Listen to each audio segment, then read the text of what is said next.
नमस्कार, good evening, सत श्री अकाल। एक बार फिर आप तमाम लोगों का स्वागत है। उम्मीद है पूरी फैमिली अच्छी होगी, अपना और अपनों का ख्याल रख रही होगी। सबसे पहले आज पूरी क्रैम तक फैमिली मेंबर को रामनवमी की बहुत बहुत मुबारकबाद, बधाई।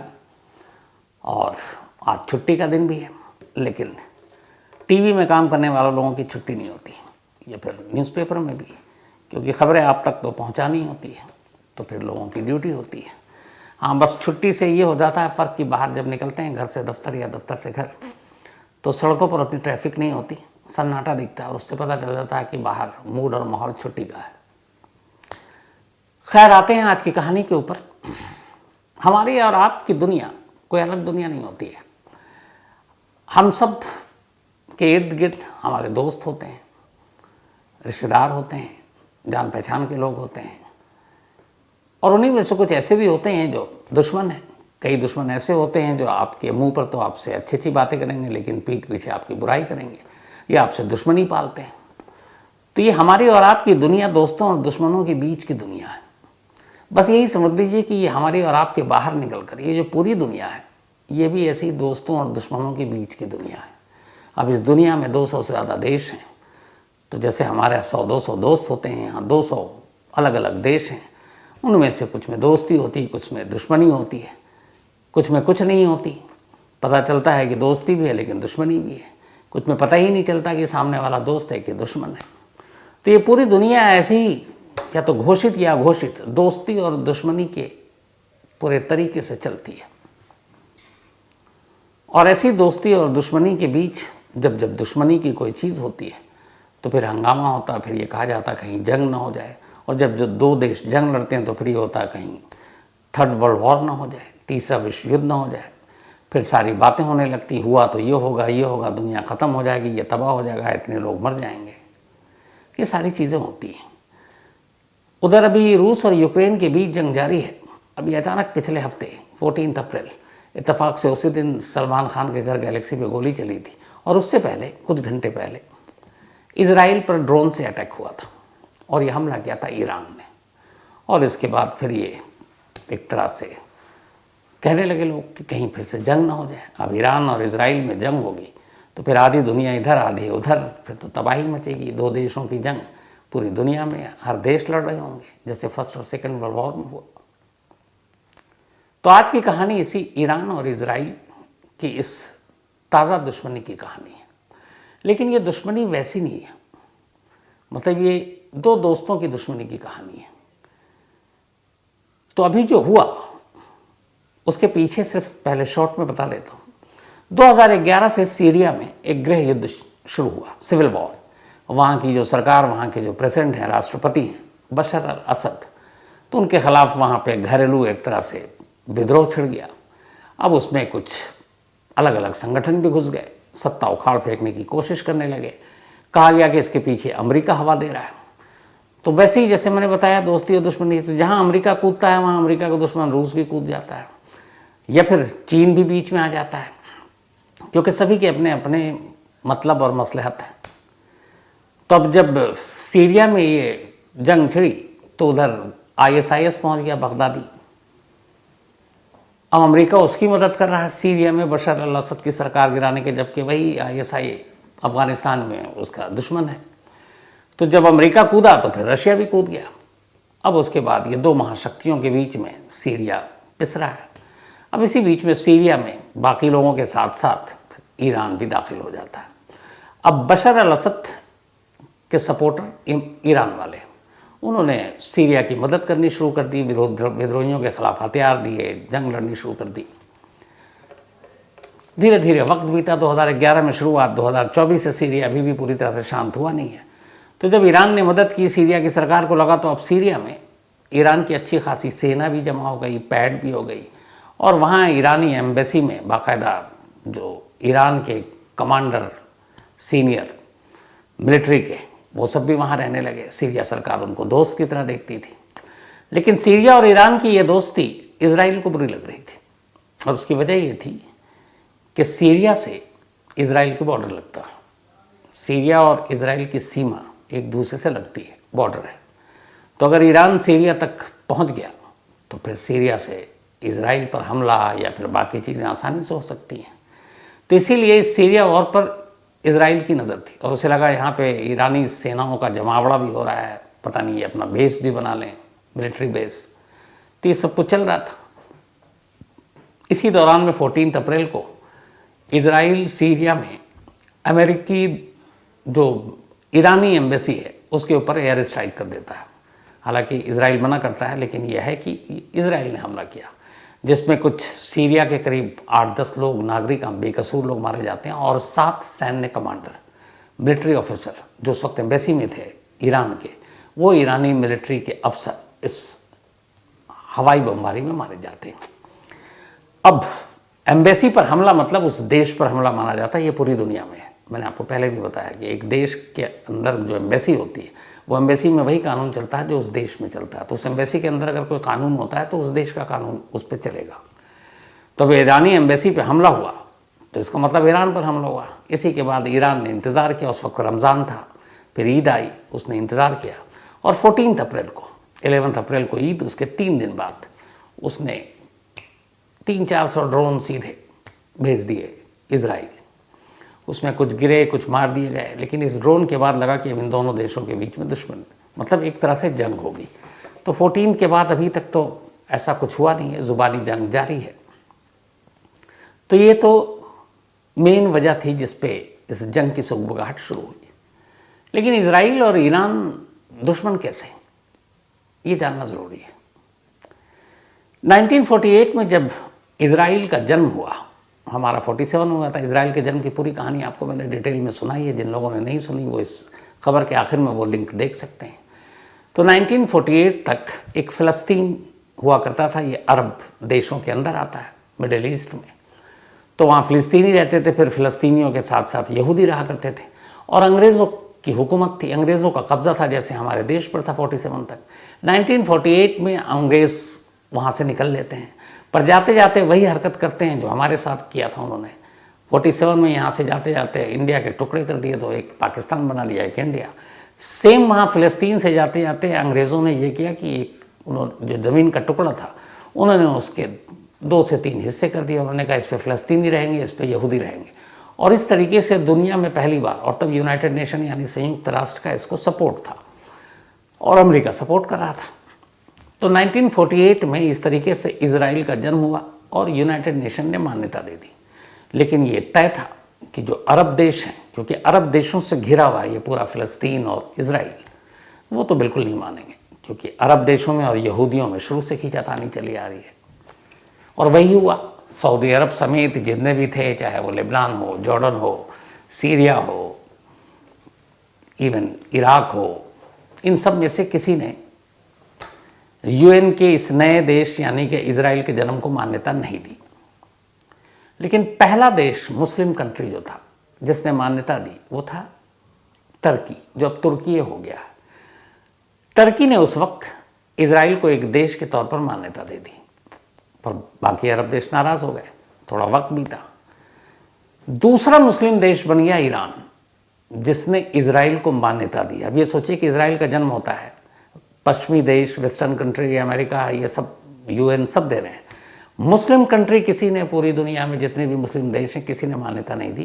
पहला था टर्की और दूसरा था ईरान। अब सोचिए कि आज 2024 में ईरान और इजराइल के बीच में हम जंग की बात कर रहे हैं और 48 से लेके 50, 51, 52 के बीच की बात है। जब सेकंड मुस्लिम कंट्री ईरान था जिसने कहा नहीं, हम इजराइल को मान्यता देते हैं, यानी दोस्ती थी।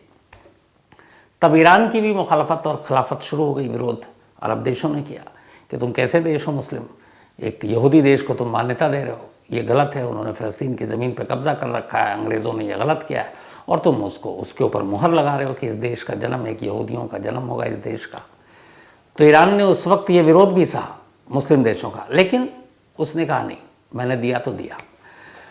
और ये दोस्ती चली उसके बाद अगले 1979 तक, मतलब 48 से 1979, लगभग 43 सालों तक, 43-44 सालों तक इजराइल और ईरान दोस्त रहे।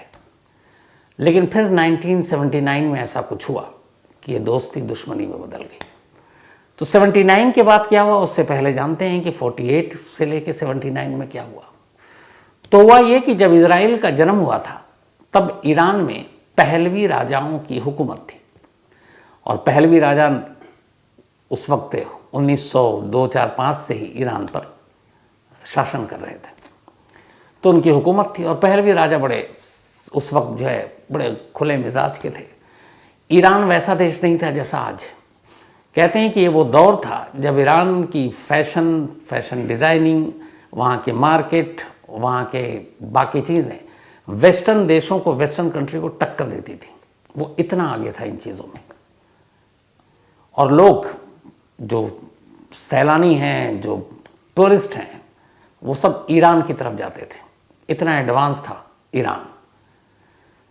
तो ईरान वो देश था पहलवी के दौर में, और सब कुछ ठीक चल रहा था। और पहलवी राजाओं के सर पर अमेरिका का हाथ था। तो उनको भी ये था कि भैया चलो, अब अमेरिका का हाथ था। तो 1948 में अभी पहलवी शासन चल रहा है। क्या हुआ कि इजराइल का जन्म हो गया। अब इजराइल का जन्म हुआ तो अमेरिका ने की मर्जी से हुआ था, अमेरिका ने सपोर्ट किया।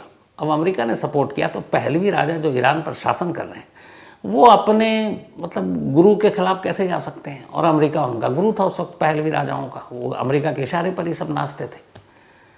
तो अमेरिका ने कहा भाई इसको मैंने इस पे हाथ रखा है, तुम भी सर पे हाथ रखो। उस वक्त के राजाओं को लगा ये सब क्या मतलब है, ठीक है रख देते हैं। तो पहलवी राजाओं ने दूसरा मुस्लिम कंट्री बना टर्की के बाद, जिसने इजराइल का सपोर्ट कर दिया। अब उसके बाद ये चलता रहा। इजराइल के देश की मान्यता मिल गई। अमेरिका अपना ईरान से अपने सारे फ़ायदे उठाता रहा पहलवी शासन में। उसके बाद वहाँ ईरान उसी तरीके से चल रहा था, सब कुछ ठीक था। लेकिन 70s आते आते अब पहलवी राजाओं के ख़िलाफ़ ईरान में बगावत होनी शुरू हो गई। और उस पूरे मूवमेंट को जो लीड कर रहे थे उस वक्त के धार्मिक नेता कर रहे थे। और उनमें से एक जो थे सबसे बड़े, वो थे आयतुल्ला रुहुल्लाह खुमैनी। तो इनका ये था कि ईरान गलत रास्ते पर भटक गया है, ईरान में वेस्टर्न कल्चर आ गया है, हम अपने कल्चर को भूल चुके हैं, और ईरान को एक इस्लामिक स्टेट बनाना चाहिए, मतलब एक इस्लामिक देश। तो आयतुल्ला खुमैनी की ये मूवमेंट चलती रही, विरोध होता रहा है।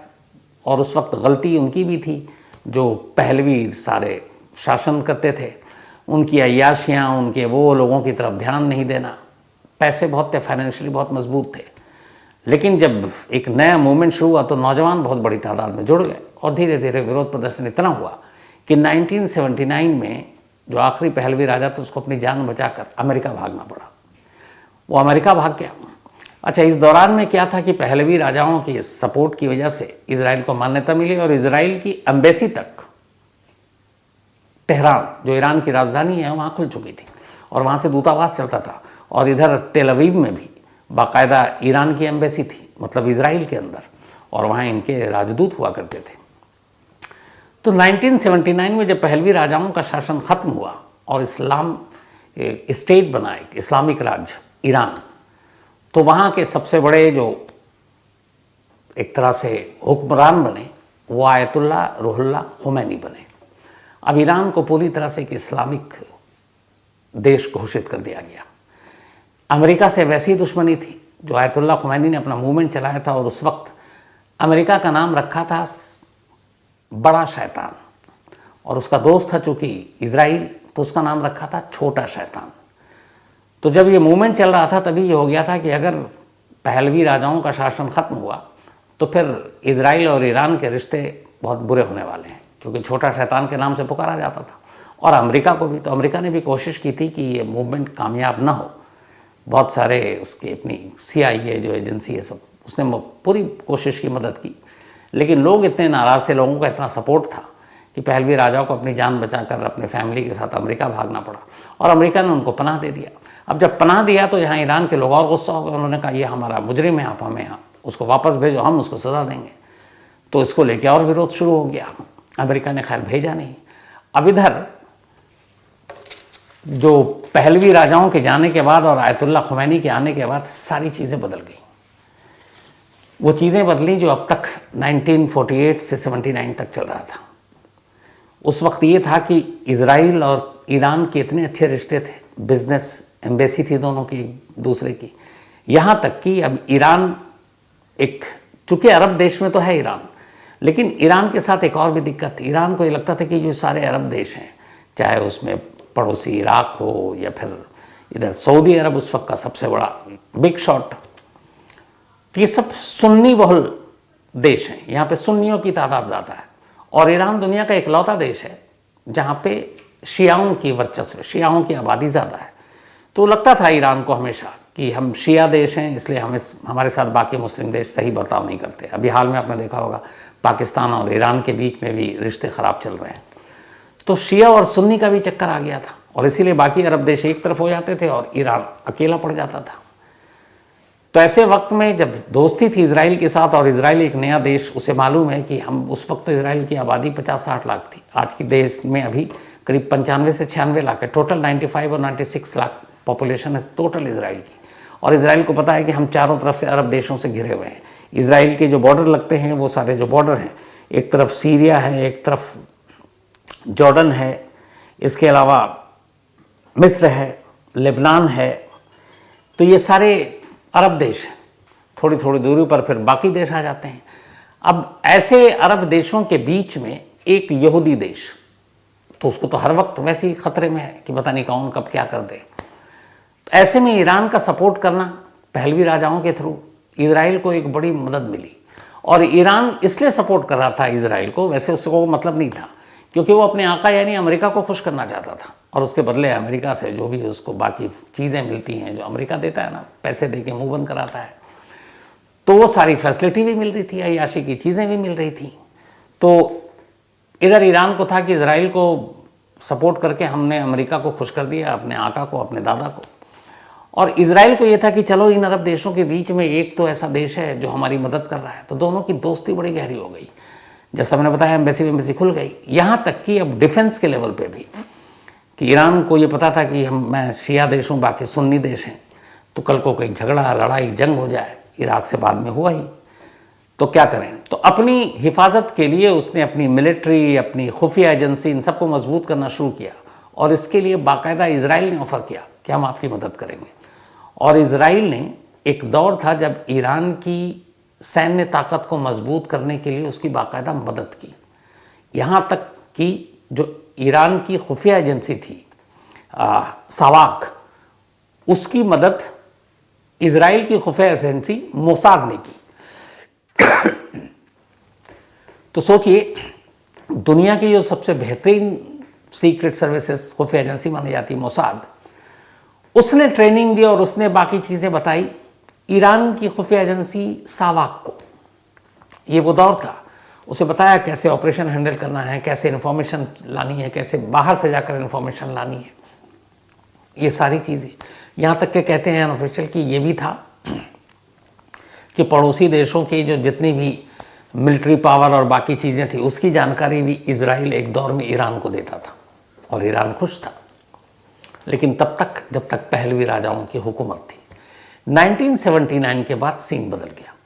अब नई हुकूमत जो आई वहाँ पे इस्लामिक, उसने इजराइल को छोटा शैतान बना दिया और अमेरिका को बड़ा शैतान, और यहीं से रिश्ते ख़राब। सबसे पहले तो आयतुल्लाह खुमैनी के आने के बाद ये हुआ कि तेल अवीव में ईरानी एम्बेसी बंद कर दिया गया। जो तेहरान में इजराइल का दूतावास था, उस दूतावास को इजराइल की जगह पे फ़िलिस्तीनी एम्बेसी बना दिया गया। बाकायदा यासिर अराफात को बुलाया गया तेहरान, और उनकी ही मौजूदगी में जो तेहरान यानी कि ईरान की राजधानी में एम्बेसी थी इजराइल की, उसको फ़िलिस्तीनी दूतावास करार दिया गया। और वो दिन है, आज का दिन है। ईरान के साथ इजराइल और इजराइल के साथ ईरान के लगभग सारे रिश्ते ख़त्म हैं। इनकी कोई राजनयिक संबंध नहीं है, एम्बेसी नहीं है, एयर स्पेस नहीं है, ऊपर से एक दूसरे के उड़कर नहीं जाते हैं, डायरेक्ट फ्लाइट नहीं है, इनके बिजनेस नहीं है। मतलब एक दुश्मन के साथ जो भी होता है कि आपका कोई रिश्ता ही नहीं रखना है, तो ईरान और इजराइल एक दूसरे से कोई रिश्ता ही नहीं रखते। लेकिन यहाँ है कि चलो भैया रिश्ता मत रखो, तुम अपने घर खुश, हम अपने घर खुश, ऐसा नहीं है। 1979 से जब रिश्ते ख़राब हुए तो ईरान और इजराइल के बीच एक शैडो वॉर शुरू हुआ, जिसको कहते हैं एक हम सामने से नहीं लड़ना, पर्दे के पीछे से लड़ना। अब खुलकर ईरान ने कभी जंग नहीं लड़ी इजराइल से, ना इजराइल ने ईरान से जंग लड़ी, लेकिन पर्दे के पीछे से दोनों हमेशा लड़ते रहे। ऐसे दर्जनों सैकड़ों हमले हुए होंगे दूसरों के कंधे पर बंदूक रखकर। अब जैसे हमास या हिजबुल्ला, ये सारे जो एक लड़ाके हैं जो लड़ते हैं इजराइल से, इन सबको हथियार और मदद ईरान करता है बाकी देशों के साथ। तो इनको खड़ा किया है ईरान ने। कहते हैं कि हिजबुल्ला को खड़ा करने वाला ही एक तरह से ईरान ही है, हथियार भी वही देता है। अभी जो इजराइल और फिलिस्तीन के बीच जो जंग की शुरुआत हुई थी, वो उसी हमास और उसके रॉकेट के दागने के बाद जिसमें बहुत सारे लोग मारे गए, फिर जंग शुरू हुई जो अब भी पूरी तरह से रुकी नहीं है। तो हमेशा ये कहा जाता है कि ऐसे लोगों को हथियार और फिर इन लोगों को भेजना, इसके पीछे ईरान है। अब चूंकि फिलिस्तीनियों के पास सेना रखने का हक नहीं है, ये भी मैंने आपको पूरी इजराइल और फिलिस्तीन की भी कहानी बताई है, इनके जन्म की, वो भी आप सुन सकते हैं।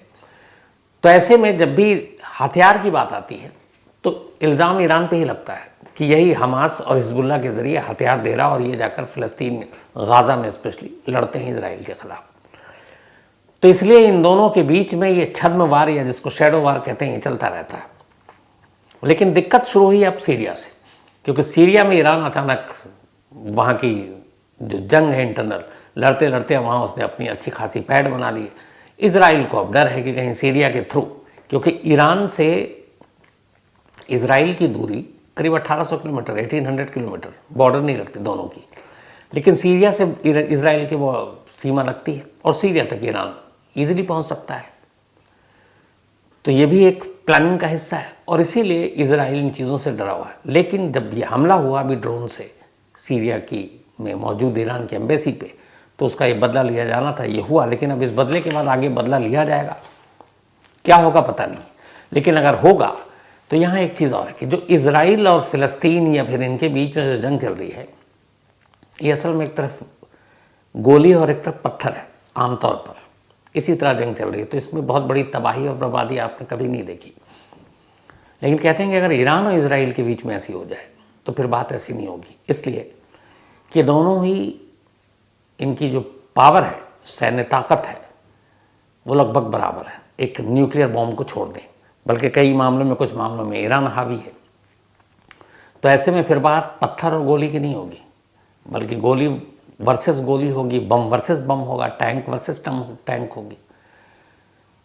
तो फिर और जब होगा तो जो बाकी दोनों के दोस्त देश हैं, जैसे हो सकता है अरब मुल्क सऊदी को शायद छोड़ दें तो बाकी ईरान की तरफ चला जाए, सीरिया हो, लिबनान हो, मिस्र का पता नहीं, टर्की का पता नहीं, लेकिन हो सकता है। अब अगर दोनों की ताकत का अंदाज़ा आप लगाएं, जैसा मैंने कहा पॉपुलेशन के हिसाब से इजराइल की आबादी सिर्फ अराउंड 96 लाख है, जबकि ईरान की आबादी लगभग इस वक्त 8.25 करोड़ है। तो 8.25 करोड़ और इजराइल की लगभग करोड़ से कम, तो आबादी में बहुत ज़्यादा। अब अगर दोनों की आर्मी या सेना की बात करें तो ईरान के पास इस वक्त जो एक्टिव फोर्स है मिलिट्री, वो है 6.25 लाख सैनिक हैं उनके पास, जबकि इजराइल के पास हैं सिर्फ 1,73,000, यानी 2.25 लाख। जो रिजर्व फोर्स है ईरान के पास है 3.5 लाख सैनिक, लेकिन इजराइल के पास हैं 4.65 लाख। उसकी एक वजह यह है कि इजराइल का हर सिटीज़न, हर नागरिक, उसको कहा जाता है कि आपको एक बार अपने देश की सेना में शामिल होकर उसकी सेवा करनी होगी, इसलिए इनकी रिजर्व फोर्स की तादाद ज़्यादा है। इसके अलावा अगर न्यूक्लियर बॉम्ब की बात करें, कहते हैं कि इजराइल के पास 80 न्यूक्लियर बॉम्ब है। ईरान के बारे में यह है कि ईरान के पास न्यूक्लियर बॉम्ब नहीं है, लेकिन उसके पास यूरेनियम बहुत है और उसने अपने बहुत सारे वेपन को अपग्रेड कर लिया है। लेकिन कई बार इल्ज़ाम लगता रहता है कि ईरान ने चोरी छुपे अपने न्यूक्लियर प्रोग्राम को कामयाबी से पूरा कर लिया, लेकिन अभी तक फाइनल इसकी रिपोर्ट नहीं आई है। लेकिन यूरेनियम इतनी बड़ी तादाद में ईरान में होना, ये भी होता है कि क्या पता शायद उसने चोरी छुपे ये सारी चीज़ें कर ली हो। और इजराइल हमेशा ये चाहता है कि ईरान न्यूक्लियर पावर ना बने, क्योंकि उसे मालूम है कि अगर वो न्यूक्लियर पावर बन गया तो उस पूरे एरिया में, उस अरब मुल्क में, उसके अलावा इकलौता ईरान बन जाएगा। हालांकि पूरी दुनिया में अगर आप मुस्लिम कंट्री की बात करें, जितने भी देश हैं मुस्लिम, उनमें इस वक्त सिवाय पाकिस्तान के किसी और के पास न्यूक्लियर वेपन नहीं है। इकलौता पाकिस्तान है दुनिया में मुस्लिम देश जिसके पास न्यूक्लियर बॉम्ब है, लगभग 130 बॉम्ब है उसके पास। इसके अलावा किसी मुस्लिम कंट्री के पास कोई न्यूक्लियर बॉम्ब नहीं है। ईरान के बारे में शक है, लेकिन पुख्ता तौर पर आज तक साबित नहीं हुआ। इसके अलावा अगर एयरफोर्स की इनकी बात करें तो ईरान के पास 551 जेट है लड़ाई के लिए, जबकि इजराइल के पास 612 में थोड़ा सा ज़्यादा 612 है। टैंक 4071 टैंक ईरान के पास हैं, 2200 टैंक इजराइल के पास हैं, यानी आधे। इसके अलावा अगर दोनों देशों के डिफेंस बजट की बात करें तो इसमें एक बड़ी अच्छी चीज़ समझ में आती है। ईरान का जो डिफेंस बजट है वो है 9.9 अरब यूएस डॉलर, जबकि इजराइल का है 24.2 यूएस अरब डॉलर। मतलब इससे लगभग 2.5 गुना ज़्यादा बजट इजराइल का है, जबकि इजराइल की आबादी सिर्फ 1 करोड़ भी नहीं है। ईरान की आबादी 9 करोड़ है, लेकिन ईरान के सिर्फ 10 अरब के करीब मान लीजिए, और इसके लगभग 24 अरब डॉलर है। तो वजह क्यों? उसकी वजह यह है कि इजराइल को ईरान के मुकाबले जिस जगह पे वो है और उसके इर्द गिर्द उसके पड़ोसियों से हर वक्त हर दिन खतरा रहता है, क्योंकि वो अरब देशों के बीच में बैठा हुआ है। तो इसलिए उसका डिफेंस बजट हमेशा ज़्यादा होता है। इसके अलावा अगर बात करें समंदर में किसकी कितनी ताकत है, तो जो समुद्री लड़ाकू जहाज़ है, युद्धपोत जिसको कहते हैं, 101 इस वक्त ईरान के पास हैं, 67 इजराइल के पास हैं। बख्तरबंद गाड़ियाँ 65,000 ईरान के पास है, और 43,000 इजराइल के पास है। तो इन सारी चीज़ों के हिसाब से अगर चलें, और दुनिया में कहते हैं कि जो मजबूत जिन देशों के पास आर्मी है उनमें ईरान की रैंकिंग 14th है, मतलब पूरी दुनिया में 14वें नंबर पर है जिसकी आर्मी बहुत मजबूत है, वो ईरान है। और इजराइल का नंबर आता है 17वां, यानी सिर्फ 3 पायदान नीचे है वो। तो कायदे से देखिए तो दोनों लगभग बराबर हैं, सिवाय न्यूक्लियर वेपन को हटा दीजिए। तो अब ये पता नहीं है कि न्यूक्लियर वेपन सच में नहीं ईरान के पास और गलती से निकल आया, जंग मान लो ऊपर वाला न करे हो, तो फिर तो और भी पता नहीं क्या होगा। लेकिन न्यूक्लियर वेपन को हटा दें तो दोनों लगभग बराबर हैं। और इसीलिए अगर ईरान में और इजराइल में जंग होती है तो फिर ये वैसी नहीं होगी जो फ़लस्तीन और अब तक हमास या फिर हिजबुल्ला लड़ता आया, या फिर जैसे रूस और यूक्रेन का है। हालांकि उसमें भी देखिए रूस यूक्रेन का कोई मुकाबला नहीं, लेकिन करीब 2 साल से ऊपर हो गए, जंग अब भी जा रही है, हार जीत कुछ हुआ नहीं है, बेगुनाह लोग मारे जा रहे हैं, आपकी पूरी शहर के शहर लोगों के घर बर्बाद हो गए। लेकिन ये चिंता की बात है, और इसीलिए तमाम देश इस वक्त लगे हुए हैं कि किसी तरह इन दोनों को ठंडा किया जाए। तो मुझे लगा कि ईरान और इजराइल, बहुत सारे लोगों के कई दिन से मेल आ रहे थे, बीच में सलमान खान के घर पे गोली चल गई, तो मुझे लगा कि इन गोलियों और ड्रोन की बात बाद में पहले सलमान खान को सुना दो। तो आज इसीलिए ये सारी चीज़ें आपके सामने थी। तो उम्मीद है, और बाकी अगर इसको पूरा और बेहतर तरीके से आपको समझना हो तो मैंने बताया, जैसे इजराइल के जन्म की पूरी कहानी मैंने सुना रखी है, लिंक में दीपक को बोलूँगा डाल देगा। और इसके अलावा ईरान और इराक वॉर की भी शायद कहानी सुनाई, उससे भी आपको ईरान के बारे में जानकारी मिल जाएगी। तो कहानी में आज इतना ही, लेकिन कहानी खत्म करूँ उससे पहले वही अपना सिलसिला। आज अमित मनहार, इनका जन्मदिन है, तो हैप्पी बर्थडे अमित। और ये यूसुफ द्विवेदी, बल्कि युष द्विवेदी, माफ़ी के साथ, युष जी के पति हैं अमित साहब। अमन बैसवार, इनका भी जन्मदिन है, तो हैप्पी बर्थडे अमन साहब। और ये माही बैसवार के बड़े भाई हैं। साथ ही सना खान और समीना, इनका भी जन्मदिन है, तो हैप्पी बर्थडे सना। और ये शहजाद खान की वाइफ हैं। इसके अलावा बहादुर सिंह राजपूत, इन्होंने कुछ लिखा है कि आपके कहने पे मैंने क्या वो फ्री ट्रायल लिया, पैसे कट गए 200-300 रुपये, समझ गए होंगे आप लोग।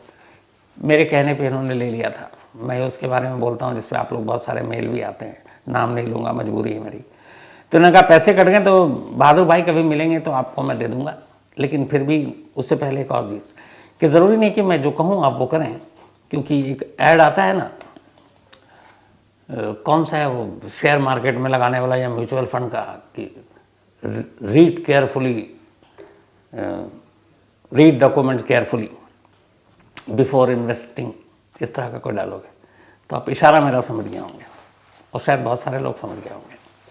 विशाल बरीचा, विशाल बरीचा भाई की शिकायत है कि सिर्फ मैं धोनी की ही तारीफ क्यों करता हूँ, और भी तो हमारे बहुत सारे प्लेयर हैं इंडियन टीम में, तो क्या धोनी की तारीफ पेड प्रमोशन है और बाकी का क्यों नहीं। तो विशाल भाई, मुझे नहीं लगता कि धोनी को प्रमोशन की ज़रूरत है, या मेरे जैसे लोग धोनी का को प्रमोट कर सकते हैं, सवाल ही नहीं। क्या बात कर रहे हैं, कहाँ धोनी कहाँ मैं। बात दिल की होती है और मोहब्बत की होती है, तो पता नहीं क्यों धोनी मतलब मुझे बहुत पसंद है। हालांकि जब इंडियन टीम की बात आती है तो चाहे मेरा जो पहले जिनका मैं फ़ैन रहा हूँ, सुनील गावस्कर, फिर कपिल देव, सैयद किरमानी की कीपिंग से ज़्यादा उनका वो लुक मुझे पसंद था, कीपर भी बेहतरीन थे। कृष्णमाचारी श्रीकांत, वो मेरे बड़े फेवरेट प्लेयर रहे, क्योंकि टेस्ट मैच में उन्होंने तेज़ी से रन बनाना उन्होंने दिखाया। एक दौर में संदीप पाटिल, रवि शास्त्री, नाम बहुत लिस्ट लंबी हो जाएगी, Zaheer Khan, Virender Sehwag, all time favourites में से एक वो भी हैं। इसके अलावा विराट कोहली, तेंदुलकर को तो खैर किस कैटेगरी में रखूं, वो तो ऊपर की चीज़ होंगे हम लोगों के लिए। बहुत लंबी लिस्ट है, मैं भी मतलब एक सांस में मैं 100 नाम ले सकता हूँ। लेकिन क्या होता है ना कि कुछ ख़ास होते हैं, तो धोनी खास है, तो इसलिए अच्छा लगता है देखकर। और वैसे भी अब तो वो रिटायर हो चुके हैं, सिर्फ आईपीएल में आके इंटरटेनमेंट करते हैं हम लोगों का। तो मुझे लगता है, अब मुझे आपके सवाल से लग गया कि आप धोनी फ़ैन नहीं है, लेकिन ठीक है, मैं हमेशा कहता हूँ कि हर शख्स को अपना अपना हीरो, अपना जो होता है उसको चुनने का हक है। आपके भी अपने होने चाहिए, पर उसी तरह मेरे भी होने चाहिए। साथ ही उमैर अली पाकिस्तान से, इन्होंने एक कहानी की फरमाइश की है, तो ज़रूर सुनाता हूँ। Ankit Vishal Singh and Sweety Vishal Singh, thank you so much आप दोनों के प्यार के लिए। आशीष प्रकाश झा, इन्होंने एक कहानी की फरमाइश की है। तो कहानी में आज इतना ही। अब आपसे मुलाकात होगी कल रात 9 बजे किसी नई कहानी के साथ। तब तक अपना